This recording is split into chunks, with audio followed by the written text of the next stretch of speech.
In this video, I'm going to show you how to stop taking blurry or soft photographs immediately, like today.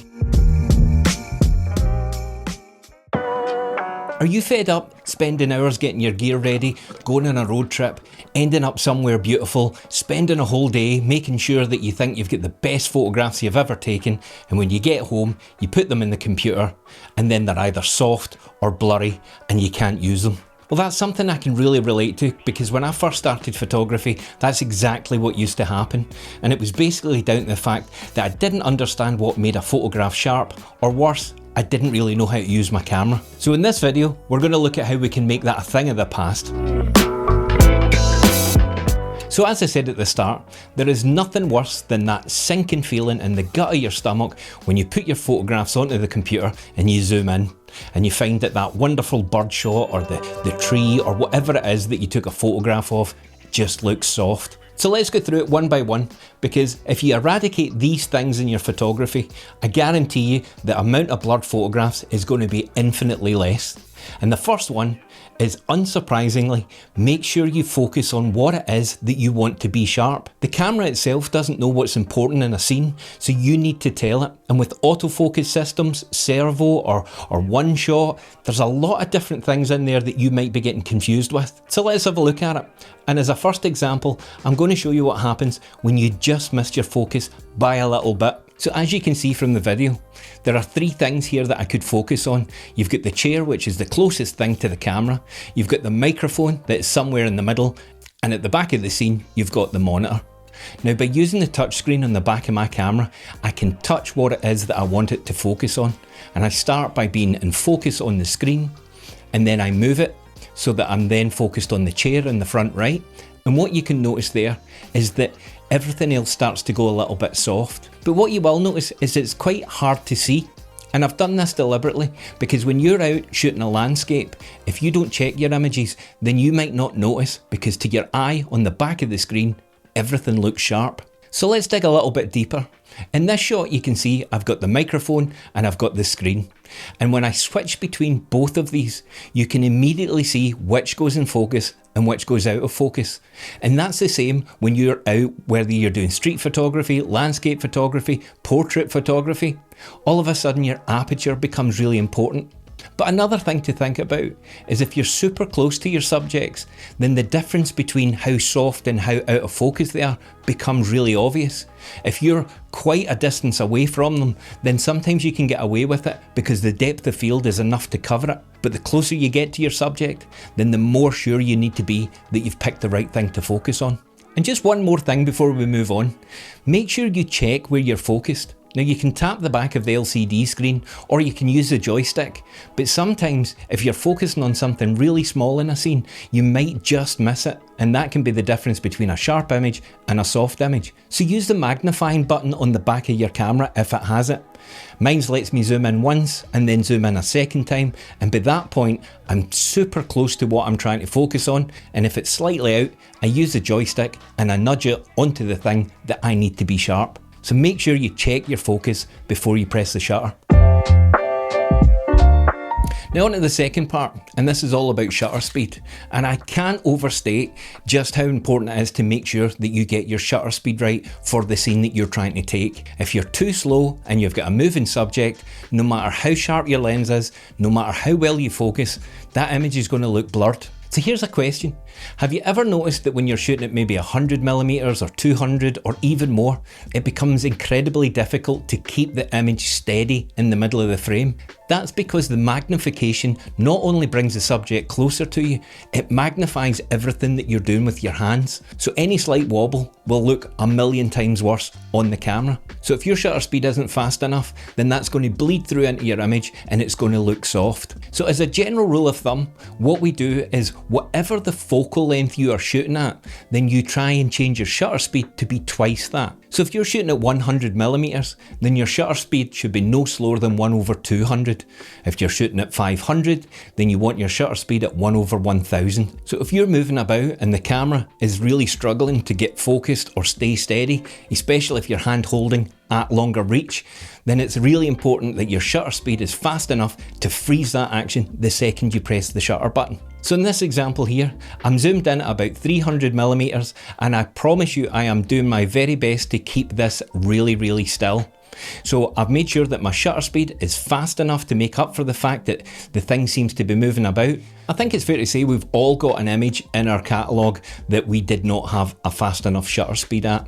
And it's normally when you take a photograph of a bird in the sky or a car that's passing you and it ends up just looking something like this.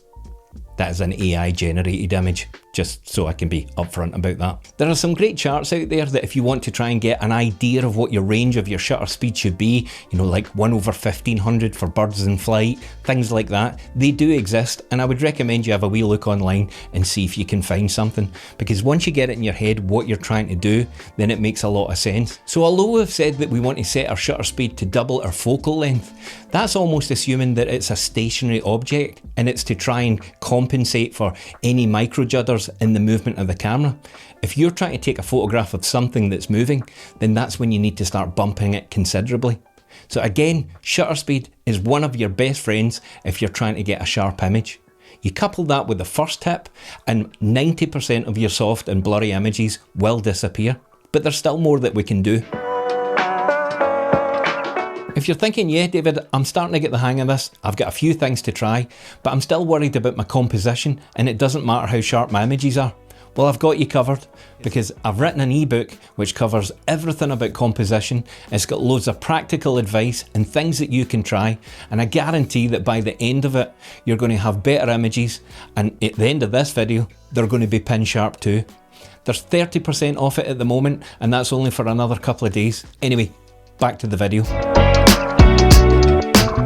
The next piece of the puzzle, and we've already talked about it, is your aperture, which then dictates your depth of field.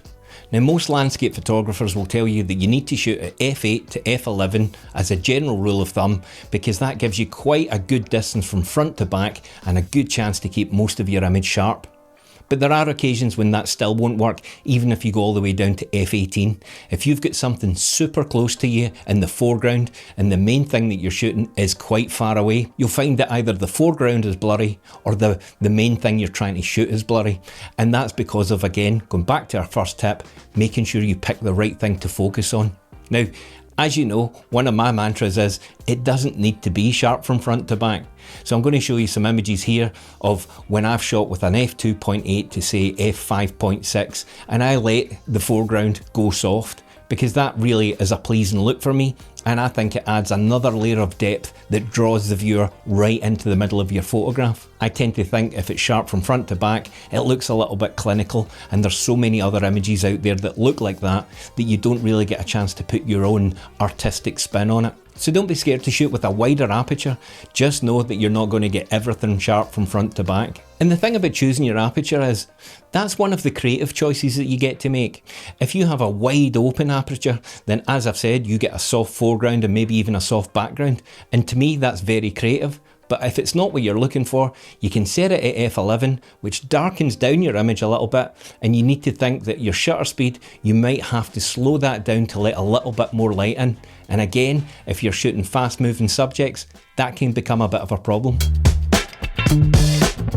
It might seem super obvious, but the more stable that you can get your camera, the greater chance you have of getting sharp images. And the number one tool designed for that, especially in landscape photography, is your tripod. It's boring, it is a bit of a faff, it's something else you've got to carry about, and setting it up in winter with cold hands, it can be super annoying.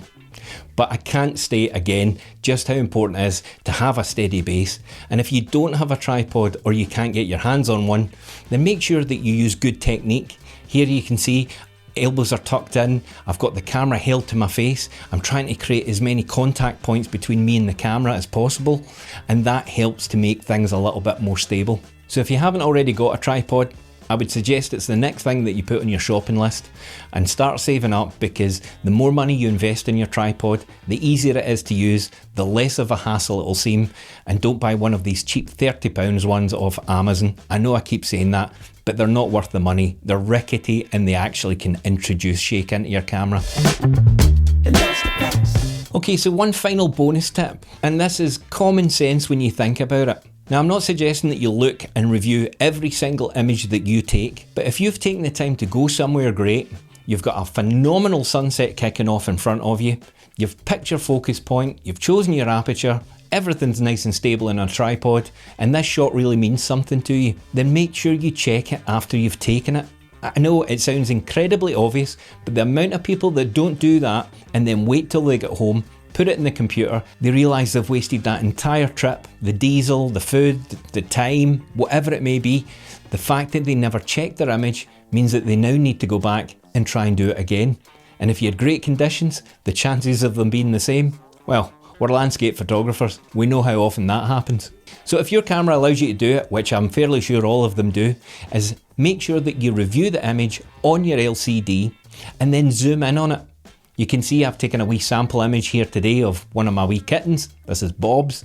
I've taken the photograph, I've zoomed in, I've made sure it's nice and sharp, and that way, if it was a paid portrait shot, I know that when the customer leaves, I've got a nice sharp image to work with. And here is the final image. It's not going to win any awards, but it shows you that I've got it nice and sharp on the cat's eye. If you're thinking that this becomes a lot to think about and you want to try and make things a little bit easier for yourself, then there is aperture priority or shutter priority that exists on your camera. And if you set it up to use that mode, then whatever you choose to be the priority, whether it's a fast enough shutter for birds or whether it's you want things to be sharp or to be wide open, then you can choose them before you press the shutter. And then the camera will do all of the other work to make sure that you're exposed properly. It might bump up your ISO, especially if you set it to auto ISO, and without getting too heavy in it. If that's something you'd like to know a little bit more about, then I'd watch this video here, because when you start to work with aperture priority mode, which is what 80% of professional photographers do, it makes a huge difference. Thanks for watching, guys, and I'll see you in the next one.